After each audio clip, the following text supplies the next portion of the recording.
take your seats and look at the person beside you and say, I got a hope that never dies. I have a hope that never dies. Amen and amen. If we don't already know, we do know that life is full of many dangers. There are physical dangers, there are economic dangers, and there are even spiritual dangers. And in the face of all these dangers, we are forced to contend with a question that simply says, where can I go to get help? Another way to put it is, where can I turn to for help? And just so that we are clear on today, not every place you turn to or every person you look towards for help is willing to help you or even able to help you. See, it's one thing if somebody is willing to help you, but they are unable to help you. But it's another thing altogether if somebody is able to help you, but they are unwilling to help you. Can I talk about the inconsistency, the reluctancy, and the unwillingness of some to provide help for those in need have left a whole lot of people feeling hopeless unnecessarily. What we have been forced to contend with and live with is the reality that help is not always given, especially by those who are in a position to help somebody in need. As we read this psalm today, this psalm reminds us, however, that even in the face of danger, anxiety, and hopelessness, the believer has somebody willing and able to help them in their time of trouble. Y'all shout right there. Not only that, we have somebody who has consistently aided us in times of difficulty and in times of hopelessness, and that somebody is and will always be Almighty God. God has kept us from danger seen and unseen, as the old saints would say. And even though sometimes, I know sometimes it feels as if God is not doing what we need God to do, when we need God to do it, how we need God to do it, the spiritual truth is that God is always working on our behalf. Somebody ought to pause right there and give God a testimony on Sunday morning. See, help is always extended in our direction. But the problem is, Mark, sometimes we don't always recognize how God is helping us. And so because we don't recognize how God is helping us, we then struggle with a hope that never dies. Because when you don't recognize how God is helping you, then you find yourself becoming hopeless. But when you understand that God is always helping you, you have within inside of you a hope that will never die. Because the hope of glory, God, I feel like preaching, the hope of glory resides on the inside of you. Just bump your neighbor real quick and say, I got something the world can't take from me. Amen. Because like I told you before, faith is the substance of things hoped for and the evidence of things not yet seen. See, Psalm 121 helps us understand the power of God's help during the journeys of our lives. And just to be clear, has anybody in this church today showed up on a Sunday morning and you are on a journey of life that has sometimes left you wondering what in the world is going on? Just wave at me if I'm talking to you like that, so I knew I showed up at the right church on the right day. Amen. This is a song of ascent. It was a song that was sung by worshipers, and it highlights for us their trust in God. Here it is, as they journey through the journey of their lives. They traveled to worship, and the distance was their goal. Their goal was to get to Jerusalem. Their goal was to get to the sanctuary. Their goal was to get to the place where God was. But between where they were and where they were headed, there were some hidden dangers. And let me pause right there, because the truth of the matter is, as we journey in this life, from where we stand to where we're trying to get to, there's always going to be some hidden dangers. Amen. They were journeying through their life, and they understood that their help, look, their their help was not only in Jerusalem, but their help traveled along with them along the way. That's going to help about 3 of us today, amen. Because you don't find your help when you get to church. You realize your help goes alongside you as you are coming to church. You want to high five somebody and say, I got help with me even right now. Your help won't found when you make the Bible study, but your help was with you on your way to where it was you were going. There it is. They were on their way to worship, the Bible says, and they could look in the distance and see where they were headed to and realize as we traveled along the way, there's some stuff that we might encounter. And that's good news for all of us today, because it reminds us that our help travels along with us during the journey of our lives. Our help may never come from man. Somebody say, I know that's right, amen. But the psalmist reminds us, and the psalmist encourages us that as travelers journeying through life, he says in verse 1, my help comes from the Lord, the maker of heaven and earth. Psalm 121 asks the question, and it's a very relevant question, and the truth be told, we have all asked that same question at least one time in our life, and don't act like you super spiritual on me today, amen, because even in your super spirituality, you may have said, where in the world am I going to find some help today? He high five your neighbors, and now he's talking about you, amen. See, that's a common question, whether verbalized or not by all people. And the answer could only be given, here it is, the answer could only be given by somebody who has learned firsthand where their help really comes from. Lord, I feel it in this place today. See, you can't testify that the Lord is my help if you haven't learned firsthand that God is your help. But when you learn firsthand for yourself that God is my help, you look at every problem in your life and say, I don't need the government, I don't need the politicians, the they will do that anyhow, because all of my help comes from the Lord. Look, both the question and the answer, they were in the sanctuary, and the question and answer was raised in the presence of the congregation. And the question is asked by everybody who has ever had a need in their life. Let's be honest today. If you've ever had a need, you have said, where in the world am I going to get help to resolve this problem? Hallelujah. But there is a worshiper who looks to the hill and recognizes that up there, my help resides up there. I dare you look at your neighbor and say, up there. He had to, look, here it is. He had to get his head from here to here. He had to get his eyes off of what was around him to get his eyes to what was above him. And every now and again, you got to get your outlook, having an outlook. You can't always look down at the problem, but every now and again, you got to turn your focus upward to realize that I might be stuck in this mess, but there's somebody up there who's able to handle all this mess I can't deal with. Look, their help is identified from the perspective upon which they look. And you can never clearly identify your help if you don't have the right perspective in your life. Because the longer you look at hopeless situations, you'll find yourself becoming hopeless. Okay, I'm going to come right to your house. I'm going to ring your doorbell. The longer you have hopeless folk around you, you will find yourself birds of a feather.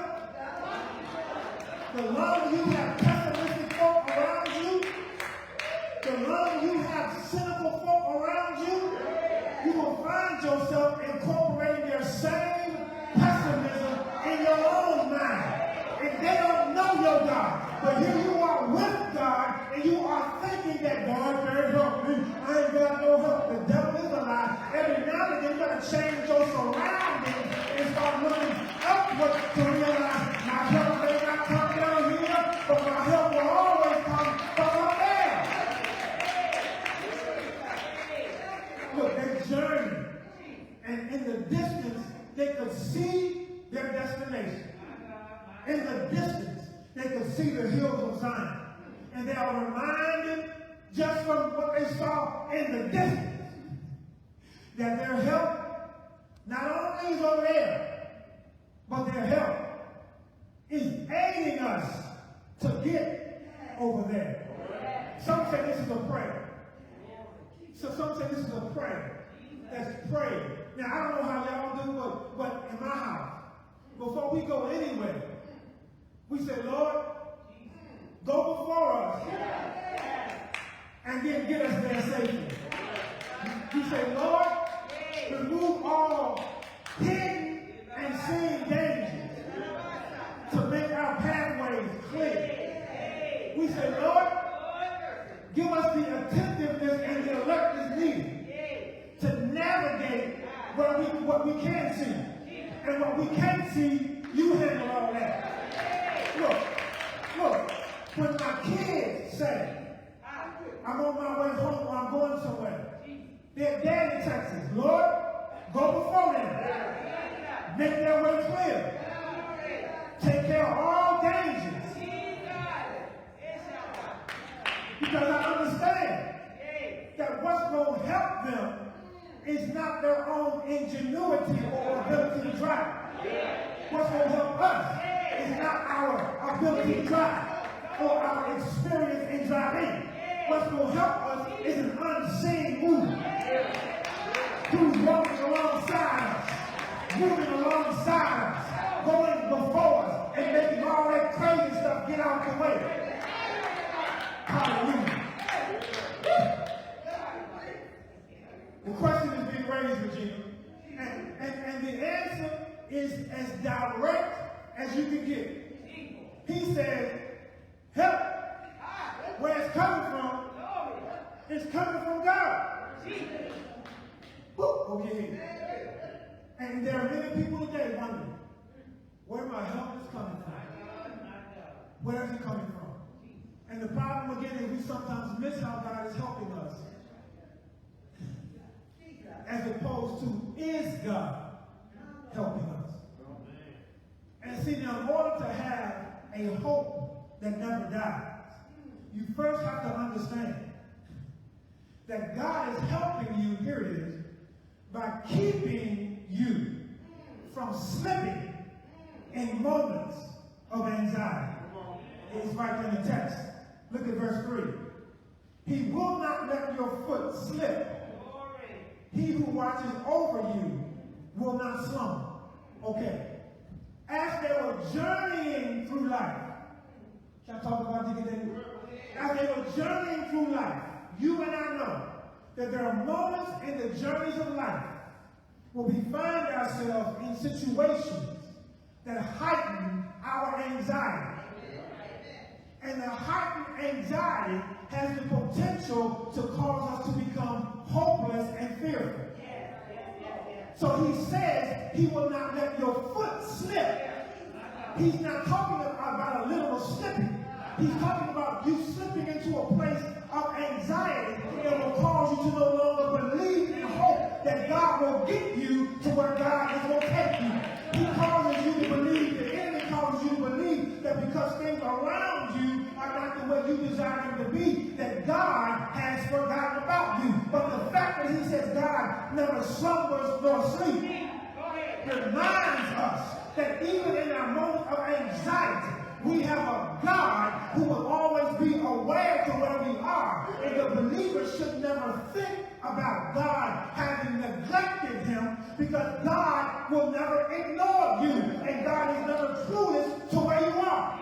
Anxiety says God has forgotten you. God has abandoned you. God don't know where you're at. Or God can't get to you. But when you understand that God is able to keep his hands on me, to keep me from losing my mind when I should have lost my mind. Nothing in this life is going to disrupt your equilibrium of peace quite like danger. Y'all not saying nothing to me. Your peace, nothing will hijack your peace quite like anxiety. Woo! And what the text is trying to teach us is that our trust in the journey of life, listen to me, demands trusting someone who is reliable, dependable, and able. And I don't know who's in your life. I don't know who you call on. But I've come to realize there is nobody in my life more reliable, more dependable, and more able than Almighty God. He will keep your foot from slipping.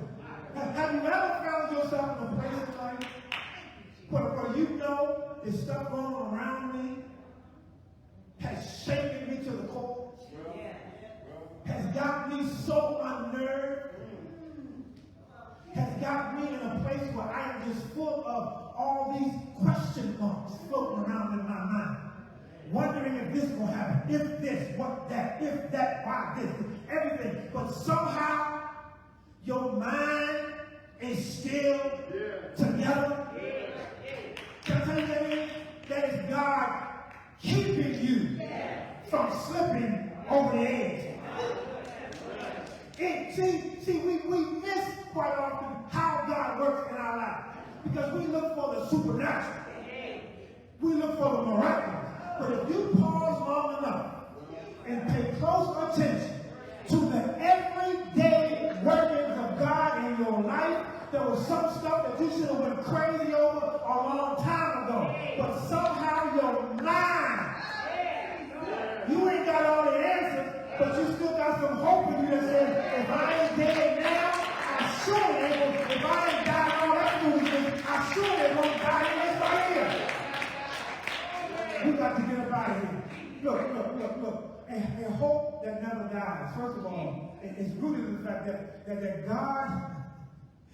God is able to keep you from slipping. But secondly, it's a hope that never dies is one that reminds you that God shields you from harm. The psalmist says, God is protection that is ever at hand. Protecting him, let me read it for you so you believe it, so it won't be my mind. Verse 5, the Lord watches over you. The Lord is your shade at your right hand. The sun will not harm you by day, nor the moon by night. Figuratively, metaphorically, he's talking about the idea of harm coming your way. It was believed that the moon had harmful effects during this time. The sun had harmful effects. So what he's lifting for us is the idea that God will shield you, here it is, from harm that you know of and harm that you don't know. The moon is at night. There's some stuff that's lurking in the night that you can't get your eyes on. He's letting us know that God will shield you from dangers. Listen, that are not only real, but some dangers that are even imagined. Because you know and I know, our minds can play tricks on us. You know and I know, we can start believing stuff that ain't even so. And the longer we believe in conspiracy theories, we start finding ourselves getting caught up in conspiracy theories, and now nothing makes sense. No truth at all. But God has a way of keeping your mind together. When folk around you start throwing some stuff at you, boy, God, we will know in the house. He says God will shield you from harm. Do you realize this morning on your way to church, there was something that was supposed to take you out? Do you realize when you woke up this morning, you were sick enough to fall dead right there in the floor? And y'all not talking to me. Do you realize that when you got in your car this morning and turned that key over, it had the potential to blow up right there? I know we don't think like that. We become so anesthetized to what we perceive as normal. But can I tell you something? When God lets you get from here to there, and with all this stuff going on around you, you want to pause when you get to where you're going and say, thank you, Jesus, for shielding me from harm and danger.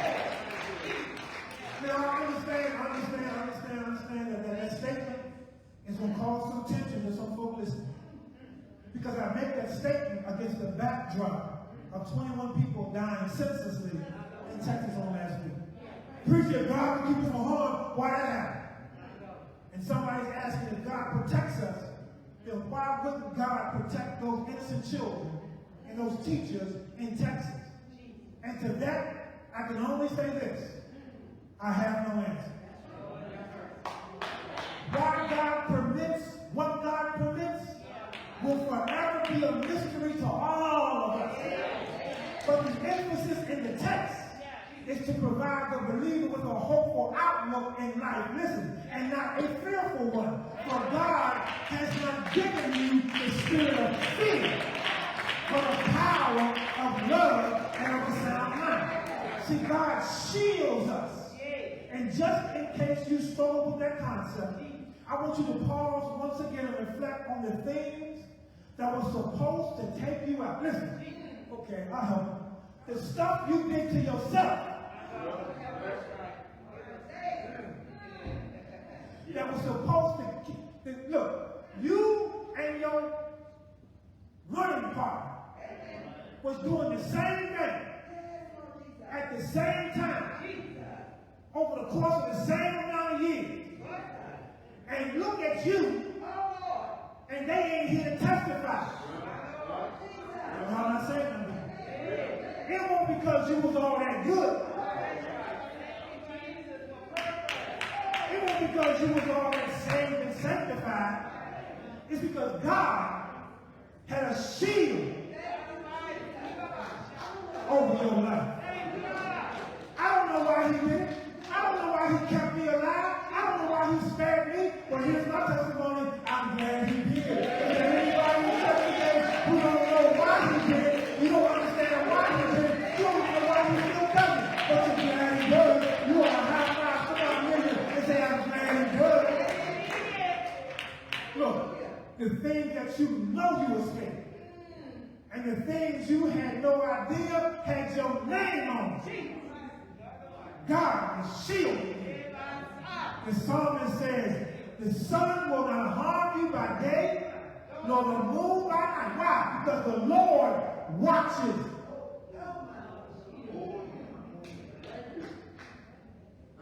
over you.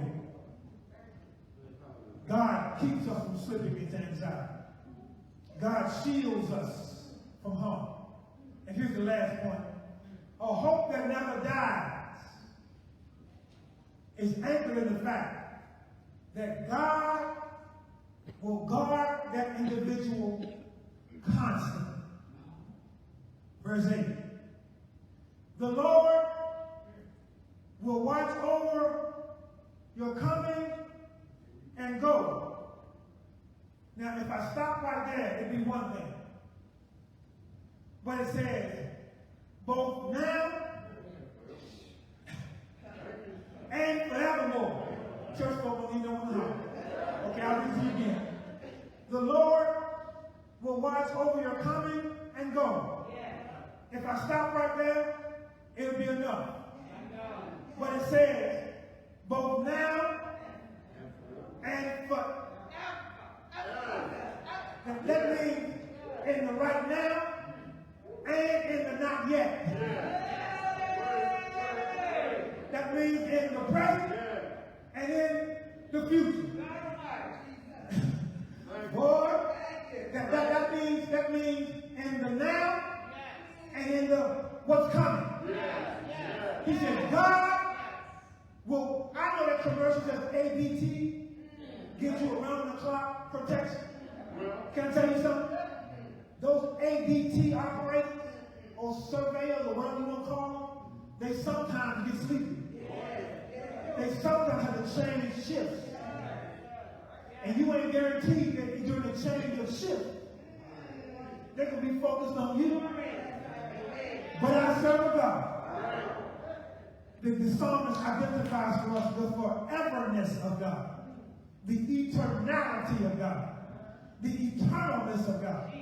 And that he concludes this statement, and he uses the form of verb watch and guard at least 6 times to reassure us that God is not clueless to what's going on in your life.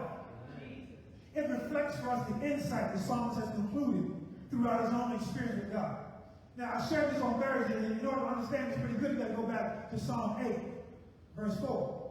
Where Psalm 8, verse 4, the psalmist raises the question, what is man that thou art mindful of him? You made him a little lower than the angels. God, what is it about man that so fascinates you? What is it about man that so preoccupies you with their existence? And the question was raised first in Psalm 8, it's called, verse 4. We are now in Psalm 121. So between 8 and 121, that's about 113 Psalms. So the suggestion is that during the course of journeying through life, they come to realize exactly how God views humans. That God's concern for humanity has now motivated the psalmist to have an expectation that God will work on his behalf. Good God, for time. Can I say that one more time?